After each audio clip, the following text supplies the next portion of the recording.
Driving through the California desert right now. It's 108 degrees and I'm heading into Arizona. It's the middle of July, and sometimes when it's 108 degrees things just kind of burst into flames.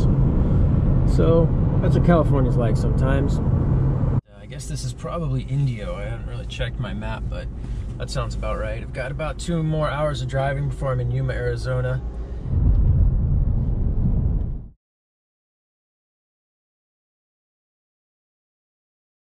Just filming that fire over there got me thinking about knowledge versus wisdom, fires, flashpoints, things like that. You know, you don't know exactly when something is going to burst into flames. I don't even know all the factors that might play into when a particular spot in the desert is going to burst into flames. But it does happen. But most of the time it doesn't happen. I end up having a lot of conversations with friends and family about social flashpoints and whether or not the world is going to burst into flames, whether or not people are going to go crazy. And if so, what is it going to take? And I once heard a definition of wisdom that I really liked, and it was that wisdom is knowing what to do in an unprecedented situation. That's a really interesting definition of wisdom, because you can be a scholar and not be wise. You can be a philosopher and not be wise. You can be all kinds of things and not be wise. And even logic and reason aren't necessarily the path to wisdom. So how do you know what to do? How do you know how to live your life? Is it going to catch on fire? Is it not going to catch on fire? And if the world does catch on fire, how much of it is going to burn?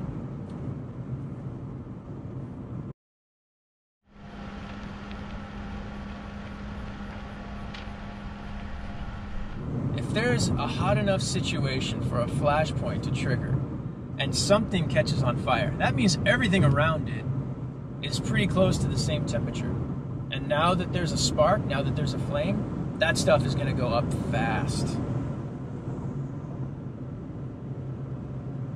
Sometimes everything is on the verge of catching fire. It's just a matter of which spot is going to catch first.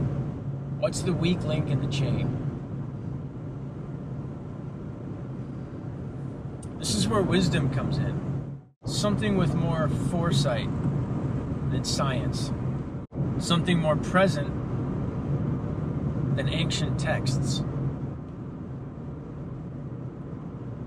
None of those things are wisdom. To know what's coming and know what to do when it gets here. I don't know exactly what it takes to have that kind of wisdom, but I think it can only come with the preparation of a person. I want to show you something.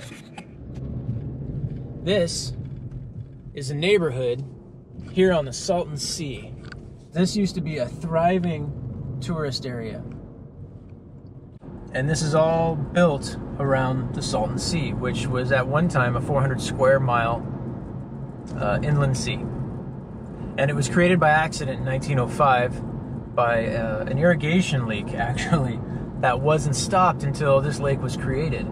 And since it had no outflow, the water just stayed here. And in the 1950s and 60s, people started vacationing here. It's 230 feet below sea level. And even though it's 35 miles long, it is only about 40 feet deep. That means that as water evaporates, the shores recede really fast. If it was a deep lake, that wouldn't happen. And what happened was the Salton Sea started drying up.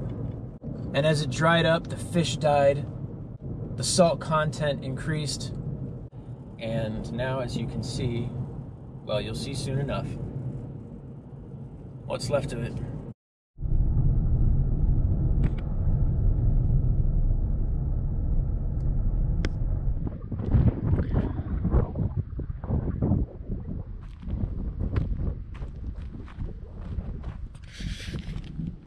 It didn't always look like this.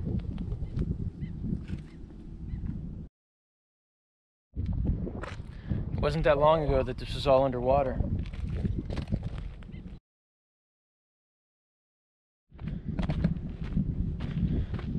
Oh, those are good shoes. Someone close by? That's kind of scary. Those are like $70 flip-flops. You know what's interesting to me about this place is that it's not real, and it never was. It was an accident, a man-made accident. And maybe there was a time, thousands or hundreds of thousands of years ago, where this place held water for real. But the re-emergence of it was a facade from the beginning. And most of what I'm walking on right now is salt. And it stinks so bad here.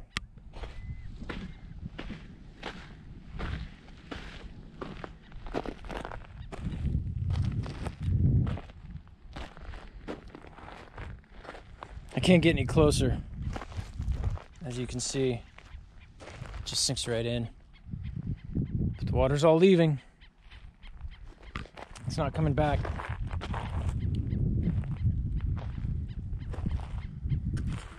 There's a time when more people would come here for vacation than Yosemite. And I don't know if you've been to Yosemite, but it's beautiful. I love that this is called Acapulco Lane. That's very fitting. Because this and Acapulco, two places that tourism is never going to return to.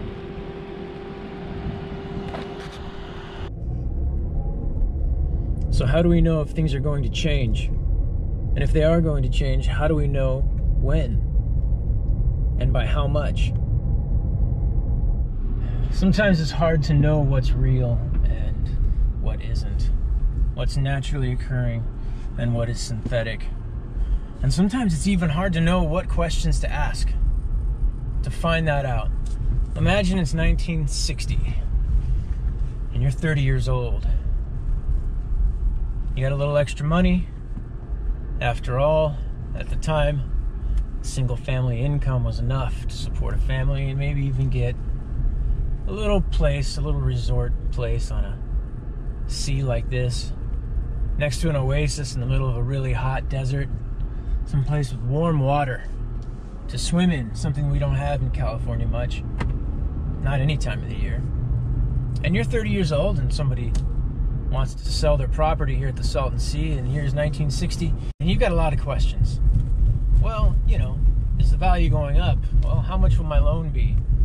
What's the interest rate? Can I afford it? Does my wife want to do it?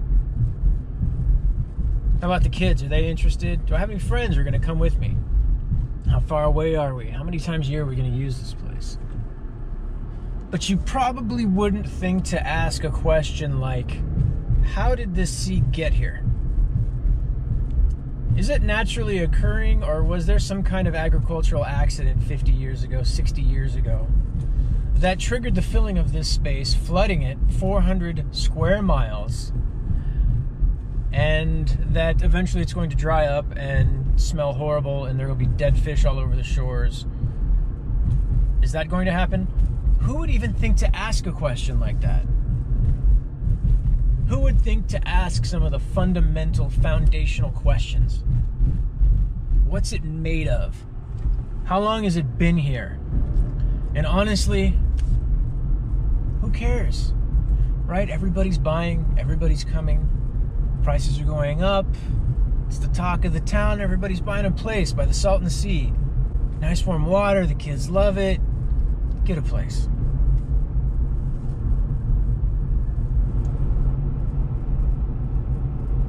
Sometimes it's hard to even know what the right questions are to ask about a situation, about a life that you want to live. You know, school teaches us some things. It leaves out the rest after deciding what's important according to somebody that's not us, because we're not the ones deciding what we're being taught, right? What are they leaving out? And how important is it? I once saw a cartoon. Well, that's hard to say. I once saw a cartoon where two students were sitting next to each other in their desks in school. And one leaned over to the other and said, "They're not going to give you the education you need to overthrow them." You know, maybe wisdom sometimes is knowing we don't know enough to even ask the right questions. Because having a question and then having the right answer is nice. And having a question and knowing you don't have the answer, well, that's a bit challenging. But to know that we're not even asking the right questions, that's mind-blowing. That's reality-shaking. And I think that's the beginning of wisdom. Being willing to really, honestly know where we are at. It happens to me a lot, where I realize I don't even know what the right questions are. And when I let that get to me, it freaks me out. But when I let it happen and relax and let go of control, I get the feeling that something out there hears me, that it leans down and says, wait, what was that? I think I heard him say something that really matters. I think I heard something I can respond to finally. I think I heard something better than all the other bullshit that I'm hearing every day from planet Earth about give me this and give me that and keep me safe and make sure my kids get into great schools where they can be indoctrinated properly. I think I heard something better than destroy my enemies. I think I heard something real. I think there's somebody down there that just said, I don't even know what the right questions are. That's my cue. That's my cue to show up. That's my cue to step in. That's the invitation I've been waiting for. See how it feels. Give it a shot. Sit down, go, you know what? I don't even think I'm asking the right questions. And while you might feel weak, you might feel vulnerable, exposed, see if you don't feel like something real is set into motion when you do that. Maybe this isn't for you. Maybe it's just for me. Maybe I'm the only guy that needs to be saying, I don't even have the right questions. I don't know. I don't have the answer to that either. But if it feels right to you, see where it takes you.